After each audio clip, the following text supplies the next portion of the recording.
Se nós, quando estivermos no púlpito, somos um e lá fora somos outro, é hipocrisia. E ninguém é bobo.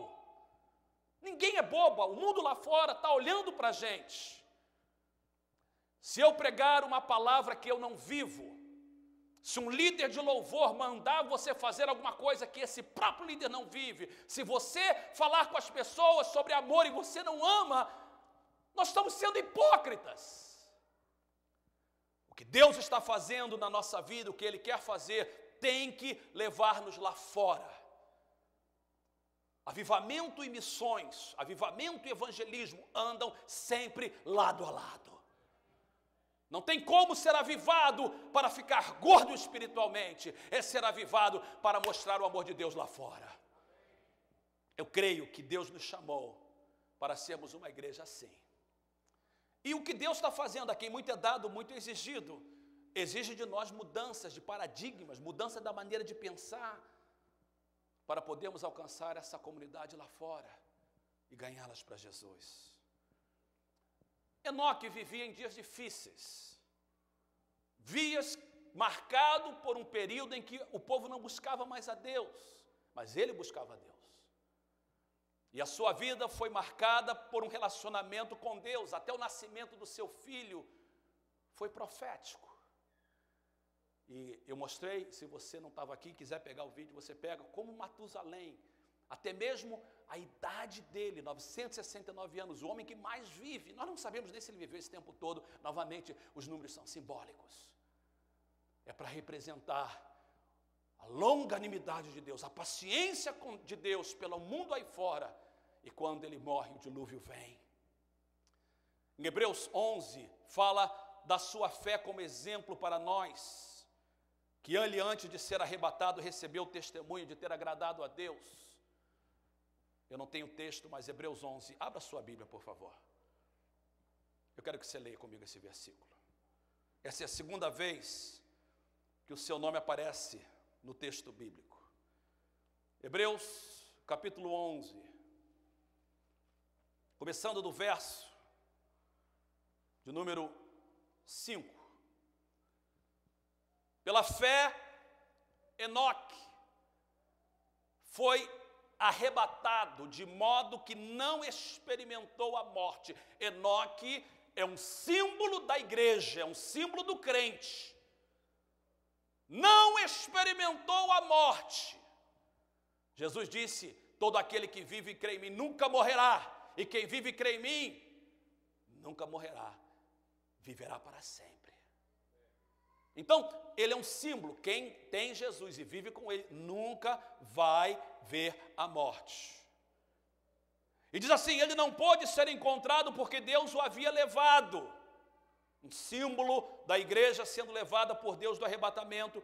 Mas olha interessante, o que me chama a atenção, o finalzinho do verso 5. Pois antes de ser arrebatado, antes de ter essa experiência de arrebatamento, diz o texto que recebeu o testemunho de ter agradado a Deus. Andar com Deus, então, era algo que agradou a Deus, e o verso 6 está no contexto do 5. Sem fé é impossível agradar a Deus. E esse versículo é muito mal interpretado. Não está falando da fé para acreditar em coisas impossíveis, é a fé diária, é a persistência, uma vida que agrada a Deus. Sem esse tipo de fé, é impossível agradar a Deus. Não é pelo fato de você acreditar que Deus pode curar os enfermos, está falando dessa fé, o justo viverá pela fé. Se ele recuar, a minha alma não tem prazer nele, é isso que está falando. Essa vida de dependência de Deus contínua, sem fé, sem esse tipo de vida, é impossível agradar a Deus. Porque todo mundo que se aproxima de Deus tem que crer que Ele existe e recompensa aqueles que o buscam. Então, em Enoque nós vemos que andar com Deus, número 1, é algo contínuo, é algo consistente, envolve todos os nossos dias e é uma forma de agradar a Deus. Sem esse tipo de vida, nós não temos como agradar ao nosso Deus. O segundo homem traz algumas ideias interessantes sobre o que é andar com Deus. Noé, Gênesis capítulo 6 diz: estas são as gerações de Noé. Noé era homem justo e perfeito em suas gerações. Noé andava com Deus. A NVI coloca de uma forma linda assim: esta é a história da família de Noé. Noé era um homem justo, íntegro entre o povo da sua época. Isso é importante, porque o andar com Deus tem a ver com aonde nós vivemos. Noé era um homem justo e íntegro entre o povo da sua época, no seu trabalho. Ele era um homem justo no restaurante, na oficina mecânica, no meio da comunidade, dirigindo o seu caminhão, dirigindo a sua limusine, dirigindo o seu táxi. A experiência dele era contínua no meio onde ele vivia. Olhe para mim, por favor, isso é importantíssimo. O que Deus está nos dando é algo para a gente viver no nosso meio ambiente, na nossa família, na nossa casa. Que a sua esposa possa dizer: meu esposo anda com Deus. Na minha casa, no meu quarto, na minha cozinha, no dia a dia. Minha mulher anda com Deus, meus filhos andam com Deus. É muito importante que isso seja colocado, que o andar com Deus é no meio do lugar onde a gente vive, na nossa época. Noé era bisneto de Enoque, sem dúvida, foi marcado pela vida do seu bisavô.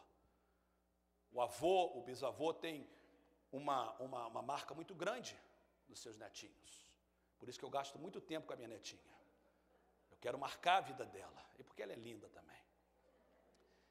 Noé vivia em uma época difícil. O capítulo 6 diz que era uma época de promiscuidade, maldade e violência. E Deus decide julgar e enviar um dilúvio para destruí-la. Mas olha o que diz, se você tem a sua Bíblia, não está projetado. Gênesis 6:6 diz que Noé achou graça aos olhos do Senhor.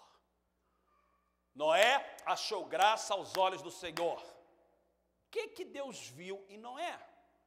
O que causou esse favor ou graça? Porque algumas pessoas acham graça. Será que é o puro capricho de Deus? Será que é a predestinação? Será que é o direito soberano que Deus tem de amar um e aborrecer outro? Eu creio que não, porque o Deus que a gente serve não faz acepção de pessoas. O que impressionava Deus em Noé é que era em uma época de gente ruim, de gente que não servia a Deus, de gente interesseira, de gente que não queria nada com Deus. Noé era um homem, verso 9, justo e perfeito em suas gerações, e Noé andava com Deus, justo e perfeito. O que quer dizer isso? Porque o texto é muito importante, isso é uma poesia, no português vem como prosa, no hebraico vem como poesia. Noé, justo e perfeito, Noé andava com Deus, um paralelismo. Justo e perfeito está em paralelo com andar com Deus. E paralelismo no hebraico. E a Bíblia foi escrita, o Velho Testamento em hebraico, e eles pensavam em paralelismo, nós pensamos em rima, a poesia hebraica usa muito paralelismo. Paralelismo é repetir a mesma coisa de forma diferente. Como um professor meu dizia, é repetir sem ser repetitivo. Por que eu estou dizendo isso? Porque andar com Deus nesse texto é paralelo a justo e perfeito. Ou seja, andar com Deus significa ser justo e perfeito.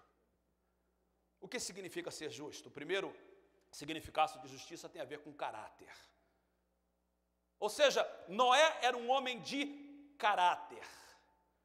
Foi a primeira vez que o pastor Ronaldo veio aqui em 2001 e nós estávamos ali numa reunião de homens no escritório. Eu nunca esqueci uma frase que você falou, eu não sei se ela é sua, você ouviu de algum lugar, mas toda vez que eu cito você.